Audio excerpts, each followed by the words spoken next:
Hello there. Alright, today we're going on a trip to discover one of those hidden gems that Mexico has to offer. We're going to talk about a spirit with a name that already sounds amazing, Charanda. Now, when we think of Mexican spirits, everyone immediately thinks of the two giants, tequila and mezcal. That's normal. But the country is a universe of flavors. And of course, you might ask yourself, is there really nothing else? Isn't there another great spirit waiting to be discovered? Well, yes, there is. And today we're going to get to know one with a story and a flavor deeply rooted in its land. Here's our roadmap. Very simple. First, we're going to define exactly what Charanda is. Then, we'll dive right into its homeland. Next, we'll see how it's made from the cane to the bottle. And we'll finish by analyzing its present and its future. Ready? All right, let's get to it. Well, let's start at the beginning. First things first, what exactly is this drink and where does that striking, unique name come from?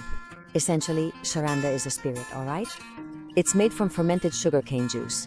But be careful, don't just stop there, because as we're about to see, this isn't just another spirit. Not at all. And here's where the magic is. The name Charanda is no coincidence. It comes from the Purepecha language and literally means red earth. It's a direct, beautiful tribute to the volcanic soil, to that reddish earth so typical of Michoacan, where the first still was also set up. And that connection to the land is everything. I mean, to understand what Charanda is, you really have to understand where it comes from.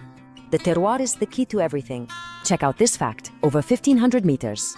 That's the altitude at which the sugarcane for Charanda grows. It's not just any sugarcane. And what happens at that altitude? Well, the plant, in order to survive, concentrates much more sugar. And more sugar, in the end, means a spirit with more body, more nuances, much more complexity. And now, another key number, 16. Only 16. That's the number of municipalities in the state of Michoacan that make up the Charanda denomination of origin. It's a super exclusive club, really. This is extremely important. The denomination of origin, which was obtained in 2003, protects the authenticity of the drink. Basically, it guarantees that if a bottle says Charanda, it was made in one of those 16 municipalities, with the highland sugarcane from there and the spring water from there. It's a seal of total guarantee. Look, if we had to find a close cousin to give us an idea, we could say that generically, it's rum, because both come from sugarcane. But be careful, that comparison falls far short. It's those little details we've been talking about that make all the difference. In the end, it's the whole package. It's the combination of highland sugarcane, the reddish volcanic soil, the spring water, and that protection from the designation of origin. All of that together creates a unique flavor profile that can't be replicated anywhere else in the world. All right, now we know the where. Now let's look at the how. Let's step into the distillery to discover the production process, which is a true artisanal tradition passed down from generation to generation.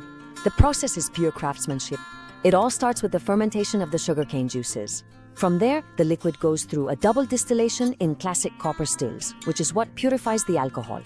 And once it's distilled, there are two paths. It can be bottled directly to obtain a white young Charanda, or it can be left to rest in oak barrels so it gains color, becomes smoother, and develops a lot of complexity. And let no one think this is just a current trend. Charanda has a long history. There are records of its existence as far back as 1857. Then, in 1917, a legendary distillery was founded, La Perla. So by the time official recognition of the denomination of origin arrived in 2003, Charanda had already been the soul of the region for over a century. And behind the history, of course, there are always people. Names like Eduardo Chavez Alba, who set up the first commercial distillery, or the surnames of entire families, the Altamirano, the Figueroa, the Murguia. It was these pioneers who built Charanda's reputation through hard work and dedication at the beginning of the 20th century. And this whole journey brings us to today. What is Charanda's place in the world of spirits right now? And above all, what does the future hold for it? Take a look at this comparison, which I find amazing. Agave for tequila needs between 7 and 8 years to mature. In contrast, sugarcane can be harvested up to twice a year. This makes Charanda production much more sustainable and agile. It's a huge competitive advantage. Today, Charanda is still quite a local treasure, a handcrafted product much loved in Michoacan. But something is starting to change. Its history, its flavor, and that sustainability we've talked about are making more and more people outside of Mexico take notice of it, especially thanks to Michoacan immigrants who are its best ambassadors. And with that, we come to the end, with an almost obligatory question. It has everything: a deep history, a unique terroir, and a sustainable production model. With all these cards on the table, is Charanda ready to become Mexico's next big name? Who knows? But certainly all the ingredients are there. Perhaps indeed we are truly witnessing the remarkable and significant rise of a brilliant new star in the vast and expansive firmament.